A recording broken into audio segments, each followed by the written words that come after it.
Assalamualaikum warahmatullahi wabarakatuh. Today our group will be present about the sand casting and loss form casting. Before I start the presentation, I will be introduce our group members. First, me Edi Amirul Iman. Second, Muhammad bin Zainuddin. Third, Muhammad Amin Nur Asif bin Ghazali. Now I will be explain about the objective. The objective we learn from the sand casting and loss form casting process is to learn overall technique in sand casting and loss form casting process. Second, to get hands-on experience on metal casting through the process of the sand casting. Next, to use indirect composite tooling technique to produce mold for the loss form pattern making process. Next, to pour the molten metal, let it solidify inside cavity and observation on the product quality. And lastly, to inspection of the product flaws, how to get a cure and solution.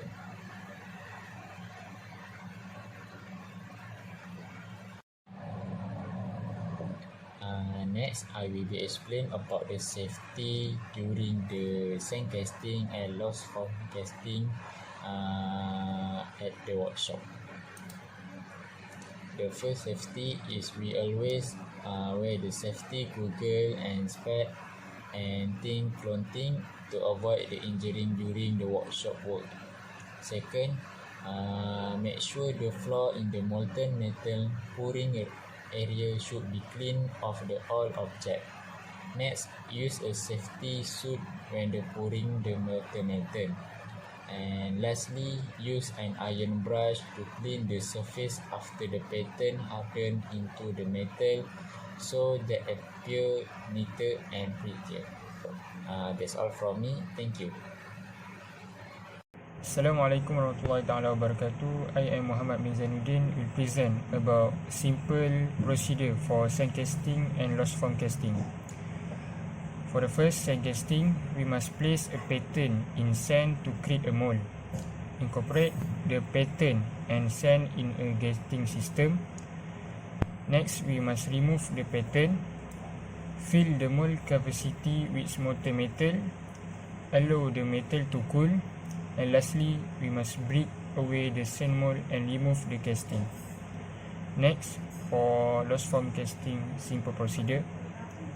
For the first, we must prepare the product model from polystyrene. Join the gating system of model using glue and let the joint dry. Put the polystyrene model into the mold box and pack the pattern with silica sand.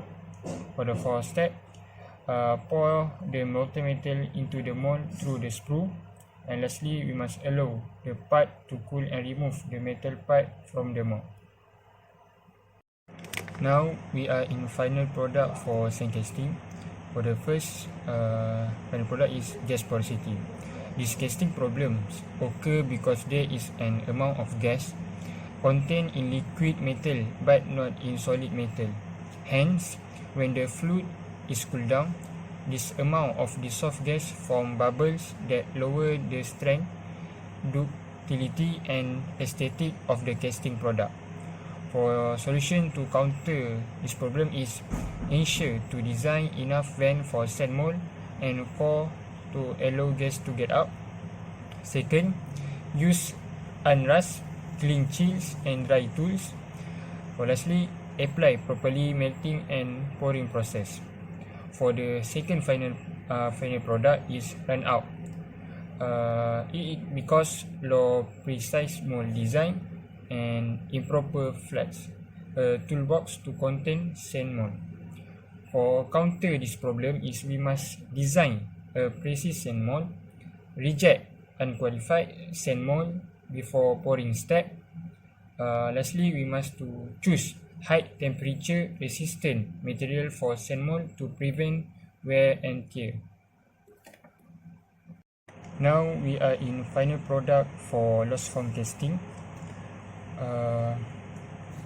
For defect is patents run out, it is because patent are damaged or distorted easily because of its low strength before go to gating system.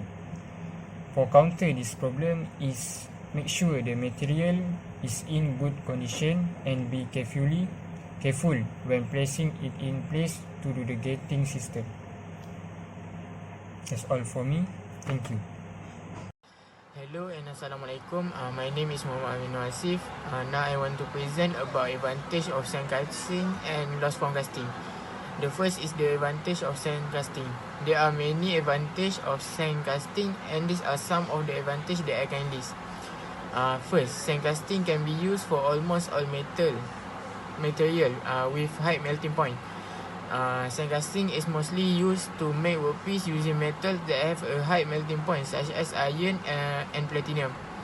Second, sandcasting is easy to scale complex geometry. It can be used for relatively complex shape but requires the right means and step. If the method used is not suitable, it is quite difficult to create complex shapes. Third, sandcasting can be used for various sizes. This is because sandcasting is widely used in the production of product in metal factories around the world. Although sandcasting takes a long time to do, it is still widely used in factories because it can produce metal in large size. Finally, sandcasting requires low production cost. This is because the green sand used in sandcasting can be used more than once. It also leads to lower cost and more saving. So, these are the advantage of sandcasting that I can list. Next are the advantage of loss form. First, loss form is easier and save times. This is because loss form does not need the compress the green sand, unlike sandcasting, which needs to filter the green sand to get a relatively fine sand. Second, loss form has high dimensional accuracy and complex geometry. Loss form is easier to create complex geometry shapes because it is not necessary to isolate patterns.